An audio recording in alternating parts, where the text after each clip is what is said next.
और दोस्तों स्वागत है आपका समाधान स्टडी पॉइंट यूट्यूब चैनल पर। आज हम ट्रिग्नोमेट्री के बारे में पढ़ेंगे, ठीक है, जो कि क्लास 10th का चैप्टर नंबर 8 है अकॉर्डिंग टू एनसीईआरटी। ठीक है, तो ट्रिग्नोमेट्री का आज हम इंट्रोडक्शन करेंगे। ठीक है, ट्रिग्नोमेट्री इंट्रो। तो ट्रिग्नोमेट्री अधिकतर आपकी राइट एंगल ट्रायंगल में लगती है। वैसे लगती सभी जगह है, लेकिन प्रॉपरली जो यूज है वो राइट एंगल ट्रायंगल के अंदर ही होता है। राइट एंगल ट्रायंगल वो ट्रायंगल है जिसके एक कोण 90 डिग्री का होता है। ठीक है, ये जो नीचे वाली साइड है इसको हम बेस कहते हैं, इसे आधार भी कहेंगे, और इसे हम लंब that is perpendicular,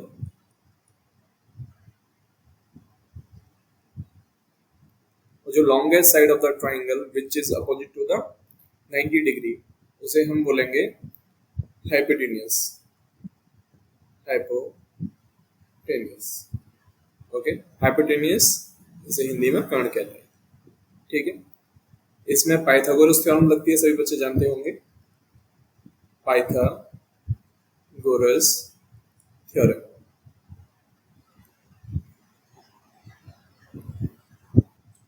Pythagoras theorem कहती क्या है? जैसे अगर हम इसे लेबलिंग कर लें ए, बी एंड सी, तो पाइथागोरस थ्योरम कहती है कि hypotenuse square is equal to the sum of square of perpendicular square and base square. What we can say according to the figure, AC square is equals to AB square plus BC square. Okay, ये हमारी Pythagoras theorem, that is कि जैसे एक triplet हम ले सकते हैं 3, 4 and 5। तो यहाँ 3, 4, 5 में 5 का स्क्वायर इज इक्वल्स टू 3 का स्क्वायर प्लस 4 का square, that is 9 plus 16 and this one is 25. 25 is equals to 25 means hypotenuse का स्क्वायर परपेंडिकुलर के स्क्वायर के सम के और बेस के स्क्वायर के सम के इक्वल होता है। ठीक है, अब हम बात करते हैं ट्रिग्नोमेट्रिक रेशियोज की।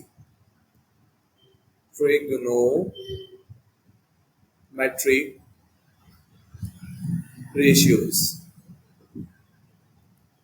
ओके, फिर से हम एक राइट एंगल ट्रायंगल बनाएंगे।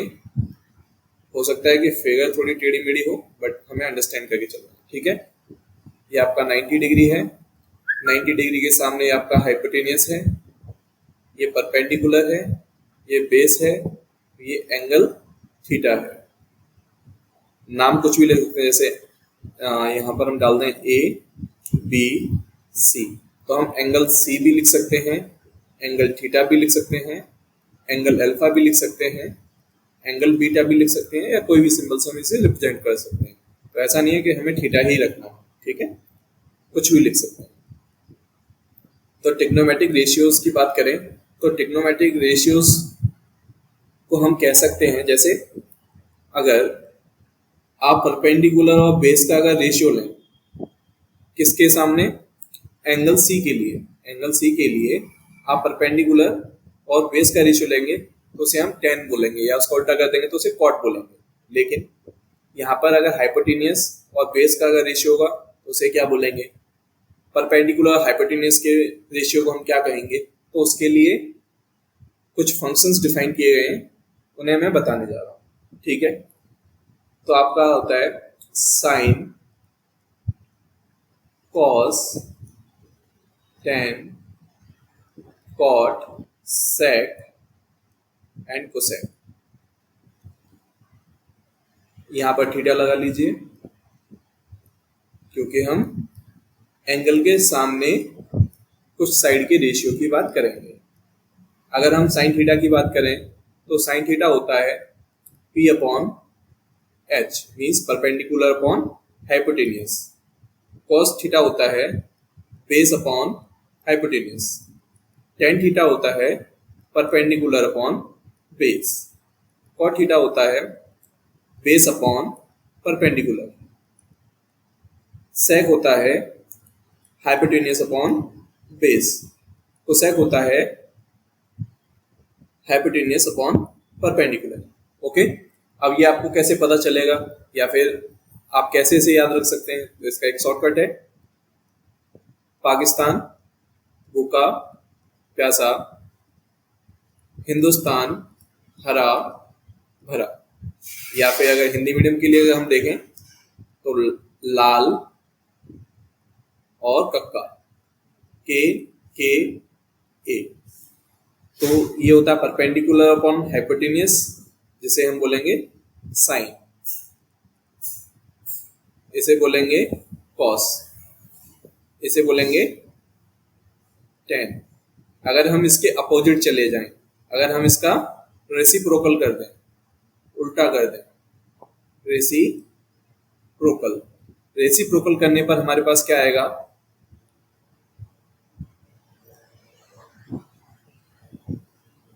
हिंदुस्तान हरा भरा, पाकिस्तान भूखा प्यासा। ठीक है, अब हिंदुस्तान हरा भरा और पाकिस्तान भूखा प्यासा, इसका हमने अपोजिट कर दिया है। ठीक है, तो ये आपका हो जाएगा कॉट, टेन का उल्टा। ये आपका हो जाएगा सेक और ये हो जाएगा आपका कोसेक।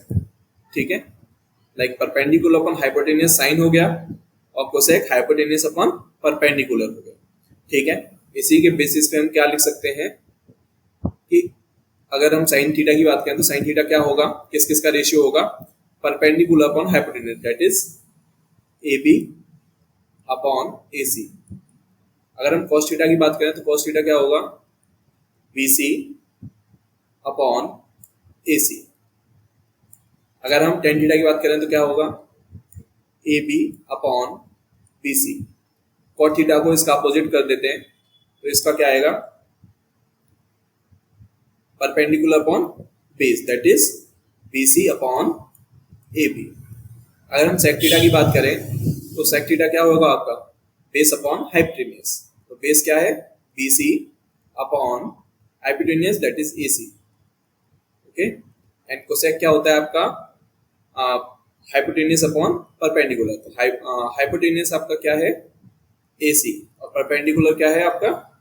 A B.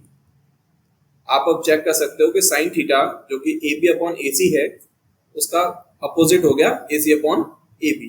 मीन्स ये आपस में एक दूसरे के उल्टे होते हैं। ओके, ये तो हम इनके लिए कुछ फॉर्मुलेट कर देते हैं। जैसे साइन थीटा को हम क्या लिख सकते हैं? 1 अपॉन कोसेक। कॉस थीटा को हम क्या लिख सकते हैं? 1 अपॉन सेक।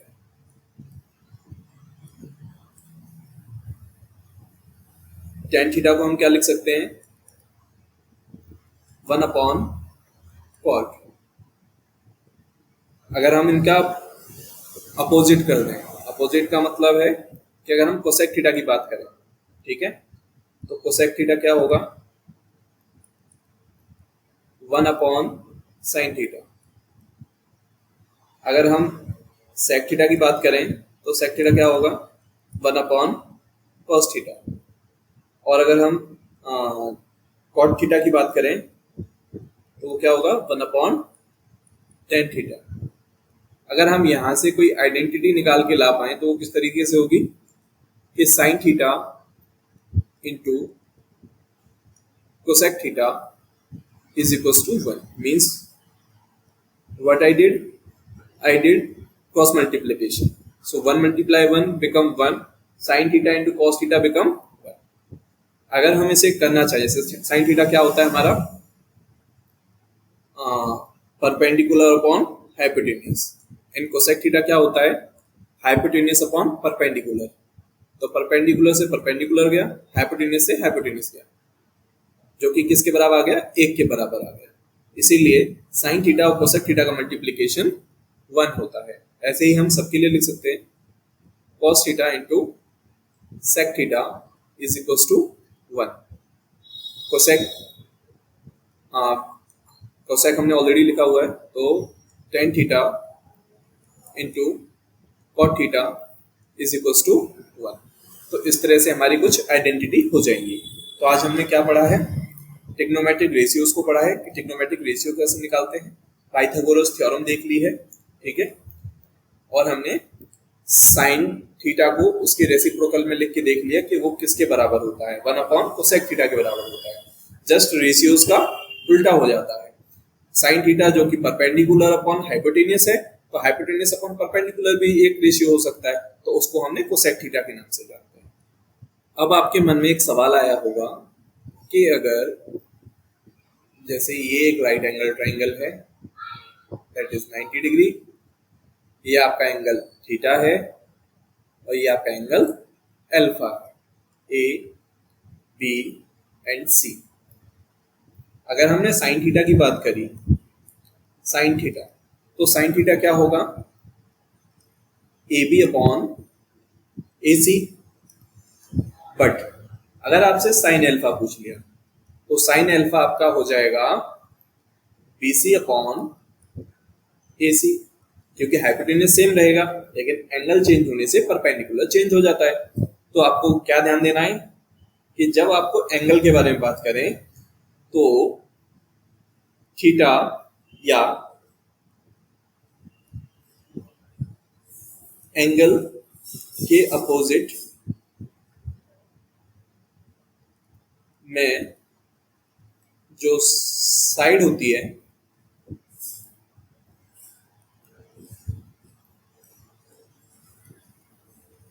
उसे परपेंडिकुलर या लंब के नाम से जानते हैं, या वह लंब हो जाता है, ओके, उसे परपेंडिकुलर या लंब बना देते हैं। ओके, किसी भी तरीके से लिख सकते हैं आप, बस अंडरस्टैंडिंग करने की बात है कि साइन थीटा पूछा है तो ए बी अपॉन ए सी। अगर हमने साइन अल्फा पूछा है, अल्फा के सामने क्या है, B C, and B C become perpendicular here, and 90 degree के सामने हमेशा आपका हाइपोटेनियस होगा। इस बात को आप अच्छे से याद रखेंगे। बाकी हम ऐसे ही अच्छी अच्छी वीडियोस आपके लिए लाते रहेंगे। तब तक के लिए चैनल को सब्सक्राइब करें। Thank you.